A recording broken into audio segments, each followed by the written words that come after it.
Hi, good afternoon. I'm Rachel with Evergreen Certifications. Today I have the pleasure of Tammy Nelson joining me. Today we're going to be talking about the Certified Sex Therapy Informed Professional Certification. Tammy, if you want to briefly introduce yourself to our audience, and then we'll hop right into questions. Yeah, thank you, Rachel. I'm thrilled to be here. I'm Dr. Tammy Nelson. I'm a certified sex and couples therapist. I'm the director of the Integrative Sex Therapy Institute. And I've created several courses with Evergreen, including the Sex Therapy Informed Professional course, which we're going to talk about, and the Integrative Relationship Therapy course. I'm the author of 6 books. One of them is Integrative Sex and Couples Therapy, which is applicable for this. And you guys can find probably the books and more about me at drtammynelson.com. And we're going to give you lots of links to find out more information. Awesome. Well, Tammy, I can tell this is a hot topic because as we do these question and answers with our advisors, we ask that customers send us questions, and we had so many come in for this. So I'm so excited. Before we kind of hop into our customer questions, I want to start with you giving us a little bit of an overview of what people will learn through obtaining this sex therapy informed certification through the course, and kind of what makes it unique and different in the field of sex and couples therapy.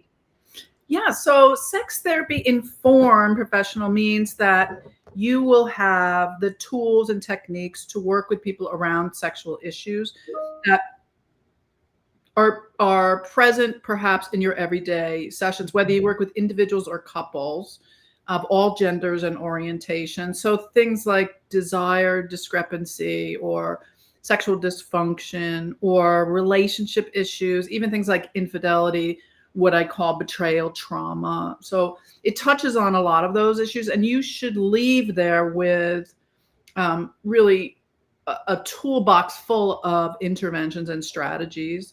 And I think the overarching message of the course and of the way that I teach is that if you're going to work with people, you should know how to talk about sex. You should at least have an exposure to what do I say if someone brings up sex, and should I bring it up, and how do I bring it up? So this should bring you a comfort level in your own therapy work around your own relationship, and so you don't get too reactive with your clients, but also give you a comfort level about how to and what to talk about with your individuals and your couples. Great. I do want to point out to all those listening throughout the live, you'll see on the bottom a link to additional information on the certification. You'll also see a QR code in the top, and that is going to lead you to the bundle for Tammy's courses with all of us, with the Pesci and Evergreen team here.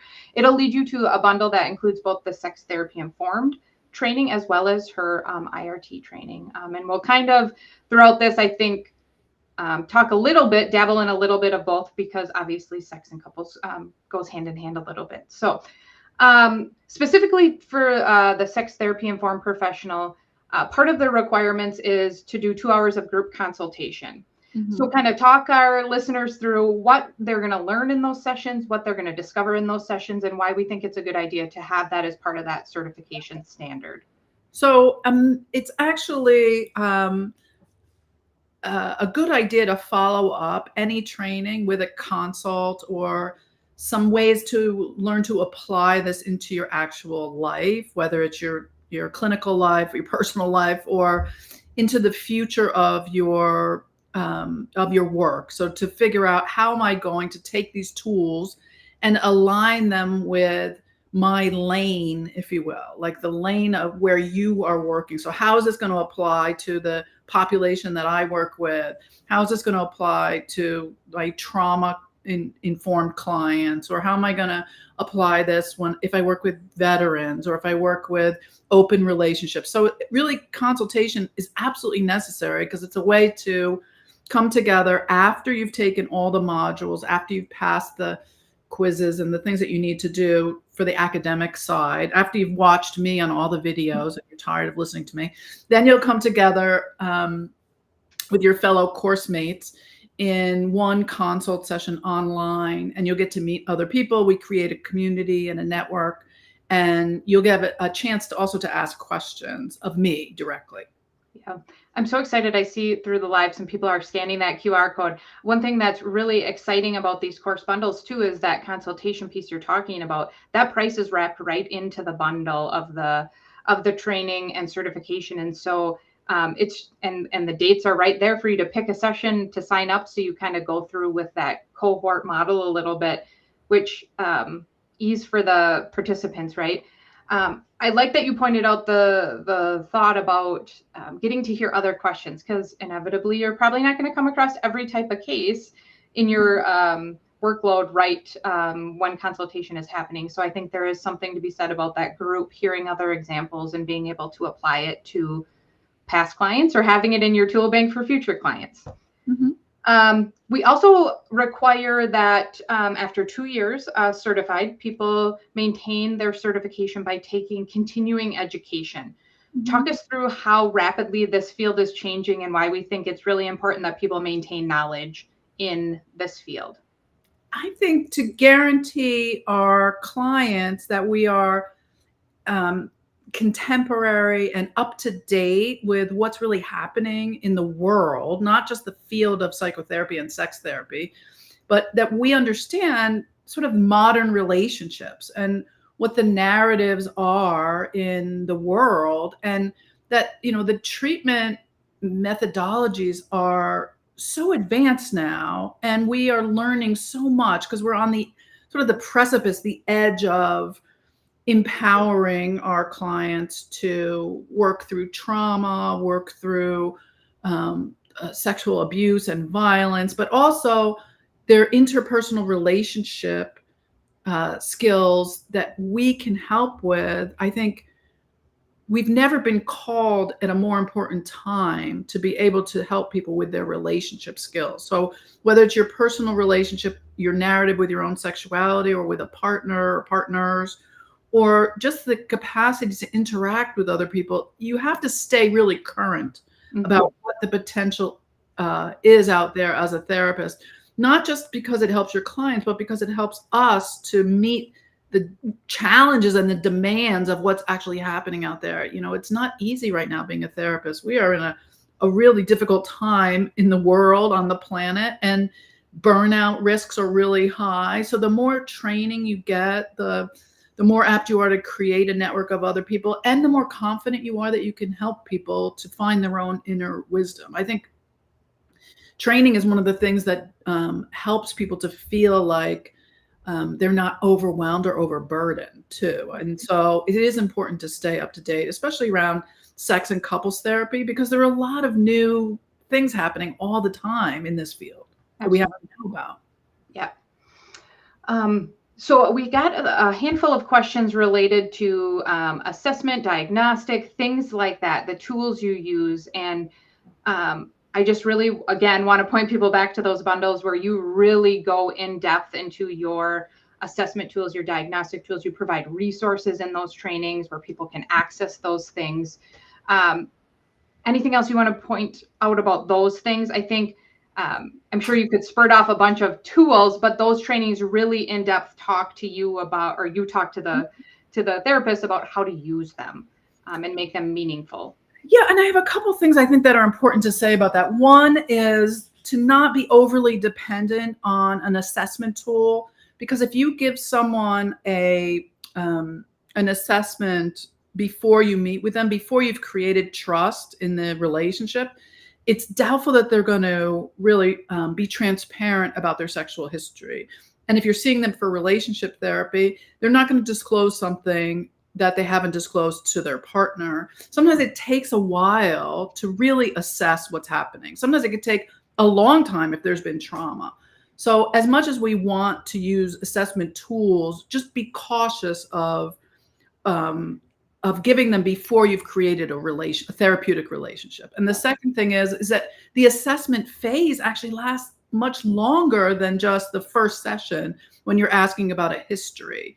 So we're assessing all along to integrate the various treatment modalities that we might have in our toolkit, right? So I'm assessing every session, and I show a lot of tapes of me working with people in real sessions in these courses. So you'll see as we go along, I might even change my direction given how I'm assessing how someone's progressing, or if someone's regressing, what phase they are in the treatment is an ongoing process. Yeah, great, very great points. So we're going to hop into customer questions here, or training questions that came in. No, there was a plethora of questions from our audience that we might not get through all of them today, but that's exciting because we'll get to see Dr. Tammy again in a future session. So we're going to, through the magic of our back end, flash the questions across the screen so everyone can see them. But the first question was, an individual that had a therapist that has a couple thinking about having a baby, and how do you work with them when one individual might prefer to not have kids due to the concern of sex and intimacy changing in their relationship?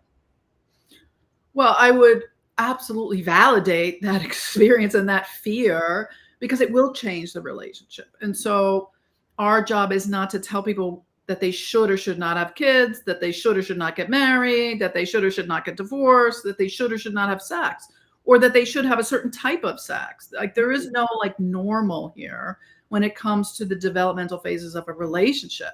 Our job is to help them communicate with each other about their concerns and their fears, and also the grief that you have to go through as you move through the relational stages of your sexuality. And it's not just having a baby, it's aging. It's, okay, we're not in our 20s anymore. Maybe we're in our 30s, maybe we're in our 60s. Sex is going to change. And so how do you help people to maybe grieve the vision that they had of how they thought their sexual relationship was going to be, and then create a new vision together with their partner of what they want going forward? So I would want to know, again, this goes back to assessment. I would want to know, where did they get this idea that sex was going to fall off a cliff after having a baby, which it can for a little while. I'm just warning you. But it doesn't last that way forever. So we can give people limited information or specific suggestions, but more intensive therapy comes when people really are exploring a vision of all of those phases of development and what sex could look like. Awesome. Thank you for that. Next question we had a therapist asking about, how do you work with couples that have misaligned desires around sex and intimacy? Well, the first thing I want to say is everyone has a desire gap. Every couple has a gap in what they quote unquote desire. And so the first question I would ask is, what are you looking for desire for? What do you think your partner should have desire for? What are you feeling like you're lacking desire for? What do you want desire for? Is it that you want your partner to desire you more? Is it that it feels like they don't want sex, so they don't want me? Is it that you want more attention? Is it that you want more time? Is it that you want more affection? Is it that you want more of a certain kind of sex? Is it that you want your partner to want those things? What exactly are you desiring? What's the desire gap? Is it just a matter of a calendar and you want it 4 times a week and I want it once a month? And can we look at it, instead of a performance, look at it from a pleasure perspective? So if you have a pleasure gap instead of a desire gap, how can we make the person with the experience of less pleasure, how can we make it more pleasurable for them? So what do you need to make this a better party? Because you're going to want to go if it's more fun and more pleasurable. Yep. We're going to go more often. So what can we do for that experience around pleasure instead of lack of something? The follow there was a follow-up to or a secondary question to that was, do you recommend working on that individually with each partner, or as a couple, or both? I mean, again, it goes back to assessment. So there's 3 areas. One is the anatomical or the medical area. One is the relational area, and one is the pleasure area. So we have to know, what is this really about? Is it that sex is painful? Is it that you're on medication? Is it that you just had a baby? Is it that you're in menopause? Is it that you've just had a trauma in your life, an illness, COVID, what's happening physically?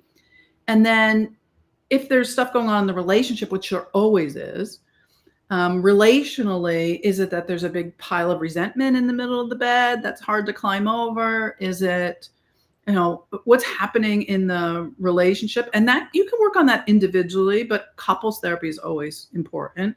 But it's important to have good training in couples therapy. Otherwise, you can feel overwhelmed very quickly.